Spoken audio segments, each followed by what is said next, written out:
Hi, everyone. This is Finding Your Why, a YMCA The North Shore original podcast. My name is Maria Spencer, and today I'm joined by Garrett Kohler, the Director of Sports Operations, and Ben Davis, our head basketball coach. Thank you guys for being here. Thanks for Thank having you. us. We're excited to be here. Yeah. So let's just jump right in. Would you be able to tell me a little bit about your background in sports, what led you to where you are today, just kind of how you got to the why? Sure, yeah. I think for me, my journey through sports, like I was always super competitive, but I think my mind always thought that I was better than what I actually was.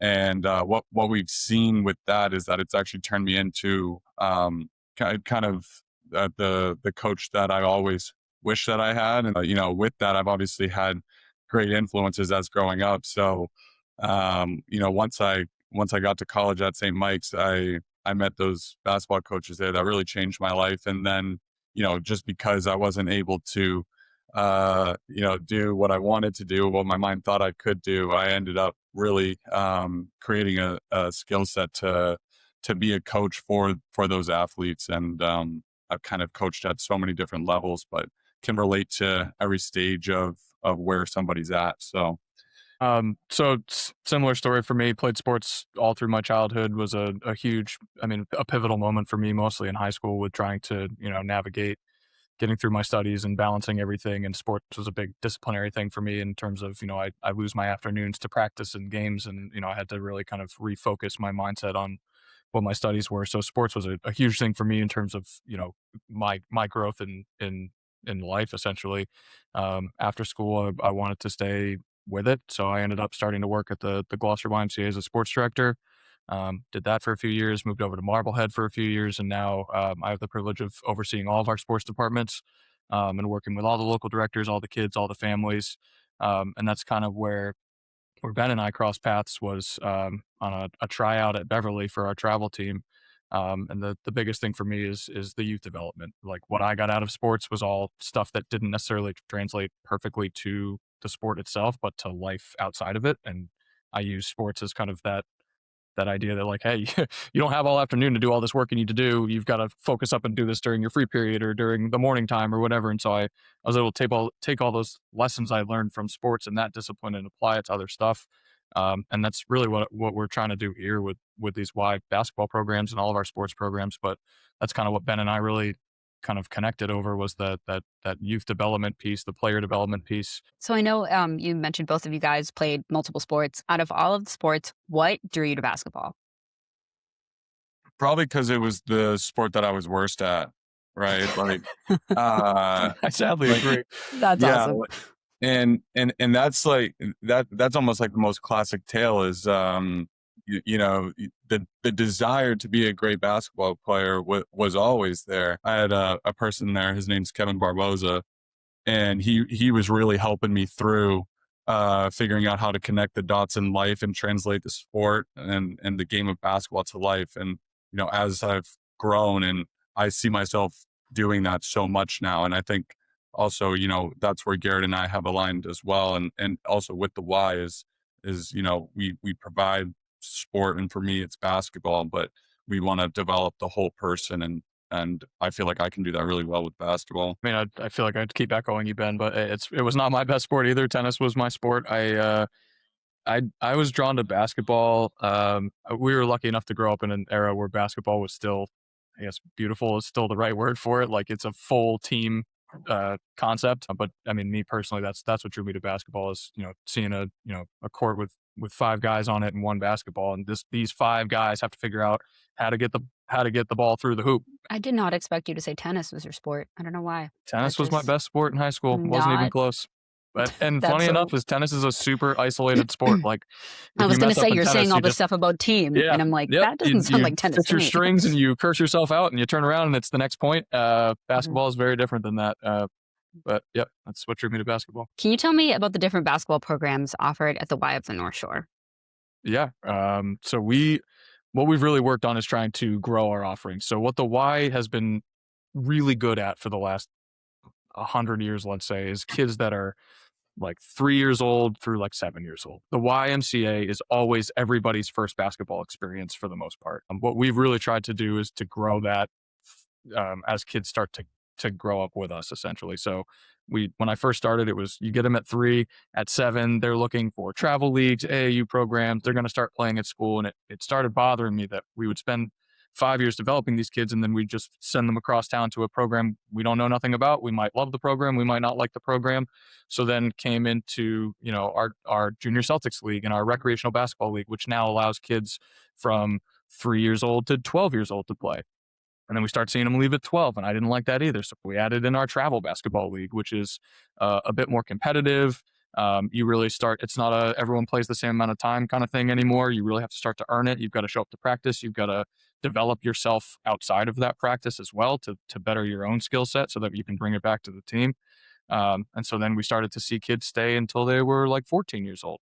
And our newest program now, which is this E3 program, which we've hired Ben to oversee, is really the kind of older, higher level kids that we're starting to see get through our travel program and say, hey, I might want to go play AAU. I'm really am trying to get a spot on my high school roster. So I think that, we're really trying to focus on covering the holistic basketball experience from my first time I've ever picked up a basketball to I'm leaving E3 and I'm going to go play at high school next year. I think that that's really what we've tried to do is cover all of those bases. Yeah, I think spot on. Like the phrase I've been using recently is the plan for E3 is like a high school prep program. So that's where I think my skill set's gonna really help these kids that were given E3 to at the Y. Yeah, I think Ben's being a little modest, so I'll brag for him a little bit. But the biggest thing that Ben and I connected on is the development piece. Like we know that you're not just going to start a new basketball program and start to attract these like super high level players. We understand that we have to develop them, and I think that that's been my motto here as I've been at the Y for 10 years. Is like, how do we take these kids that just want to be good and want to work and develop them into something special? What Ben really has been brought on here to do is that development piece, and that's really why I brought Ben on, is because I know he has the ability to take kids at a spot where they're not excellent basketball players, and he can turn them into that over a period of time. And I think that that's the main thing is really what we're looking for is however you develop, whether you win the championship or not, Right. you're trying to grow these kids into, good basketball players and good people. And it takes time to do that. Yeah, absolutely. And I know you kind of touched on it a little bit, but what exactly makes E3 different from other basketball programs, both outside of the Y and inside the Y? The biggest things that I want to harp on is I never want this to be a price barrier. You know, and that's something where the Y, being a nonprofit, providing for the communities that they support, that's their mission too. And so, we align very closely on that. At the end of the day, as a coach, like you're not out there to win a game. The kids are going to win the game. As a coach, you have to put them in the right spots. So you would hear it like in a post game like talk with the kids. Like if we had a loss, I usually take that on my shield. It's I didn't prepare you well enough. I mismanaged the game, something like that. But you'll never hear me take credit for winning because as coaches, you're not out there. It's the kids that did that for you. So when I think about that, it's that's a culture setting thing that we can really put in place with E3, and that's core to me. It's core to Garrett. So you'll see that as well. And then the last part would be I want to practice more than we play. Yeah, I think that the biggest point out of all, I agree with everything Ben just said, but I think the biggest point is the practice piece. And so what we constantly say amongst ourselves in the sports department is that it's really hard to develop kids in season, right? You get an hour of practice a week and you get an hour game a week. What I think we're really going to dive into, especially with the E3 product, is practice time. So for our E3 select team this summer, they're going to be on court 3 hours a week and in the gym for an hour a week. So they get 2 hour-and-a-half long sessions on court with their coach. Then they get an hour in the gym with a personal trainer. And then they have an hour long game each week. So the amount of touch points we have is significantly higher than most other programs. And I think on top of that is that the kids that are on the teams are going to get access to working with Ben from a skills development piece too. So they're on court with their teams 6 hours a week and they're in the gym. But if they want to do, one of the skills clinics or the form shooting clinics, like they can start to work on their own development as well, however much they want to, it's about how hard they really want to work. And I think that what we're really focused on is the development in basketball, as well as the development of, your adult self and what you're going to be and how you're going to use basketball to kind of get to that next spot, whatever that spot might be. What are the upcoming opportunities for E3 basketball? Great question. So as of right now, what we're running is we're in our travel season right now. So our in-house competitive league, these kids are playing for their local Ys and they're traveling to the other Ys and competing with each other. So as of right now for E3, we're doing skills and drills clinics with Ben. Everything's run by Ben at this point, which is great for us. Obviously not sustainable forever, but every kid gets access to a hell of a coach right now, which is great. And so he's running a bunch of skills and drills clinics for ages 7 through 15, I believe, right now. A lot of form shooting clinics. And then what we're going to do this summer, which is really exciting, is we're going to launch our first select team. So E3 select team. We'll have a rising 7th, rising 8th, and rising 9th team.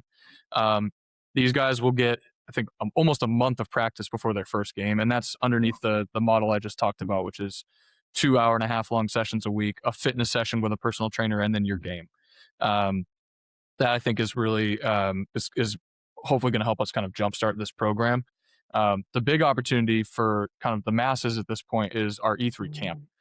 So we're running a summer camp for 8 weeks this summer, starting June 22nd, and we'll run up until the last week of August. So it's eight total weeks. It's a half day camp, very basketball intensive. The idea is kind of to model what we're doing with the select team. So you'll do 3.5 hours with Ben, 45 minutes either doing a pool workout or a gym workout. We'll wrap it up about noon, but I think that's the biggest thing for us. Is it's our first really targeted basketball camp this summer, and it's going to be run out of our new location at the Soul Center in Beverly.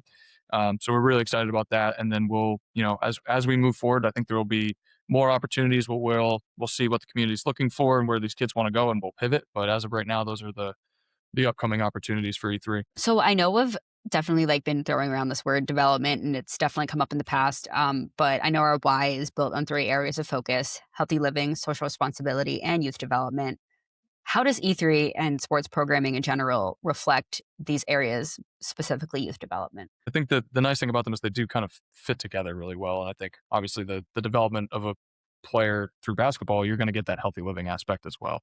The social responsibility piece, I think that's taught through difficult situations on a basketball court. I think things get heated, coaches get anxious, kids get upset.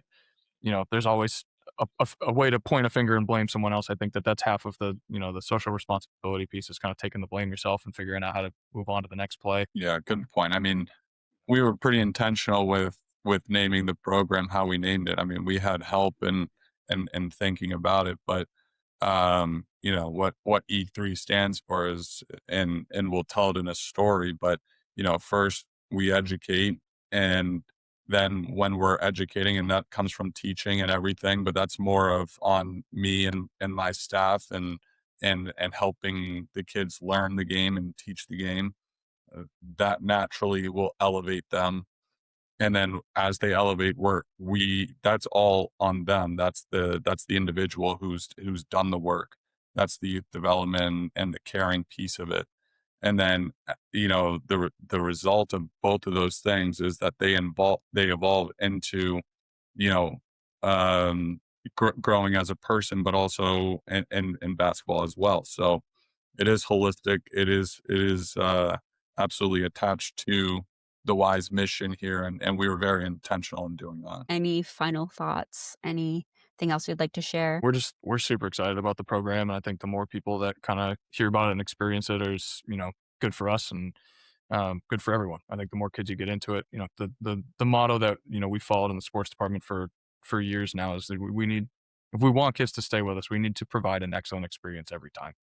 I think that's been the goal with E3. It's just it's an extension of what we've already been doing. It's the next level. We've been doing this model for 10 years, as long as I've been here at this point, and this is finally us getting to take that step into how can we start to do this for players that really want to take this seriously. I think it's easy to teach youth development, and that basketball is fun, and that it's helping you with exercise and brain development and all that stuff when you're young.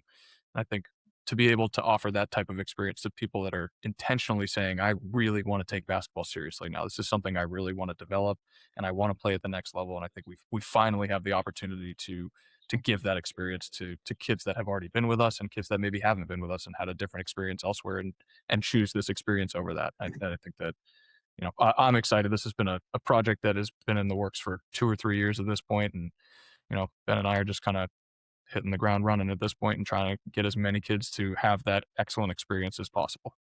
Yeah, that's a good point to build off that. I mean, we're lucky that we have a blueprint for this already. I mean, we have a very successful swimming program, so we can really tap into those resources and ask them questions of how they got to where they are. Like we have that, and that only happens when you have excellent coaching, and nobody's going to show up if you don't have that expertise. So it does start from there, and then I think you will see it.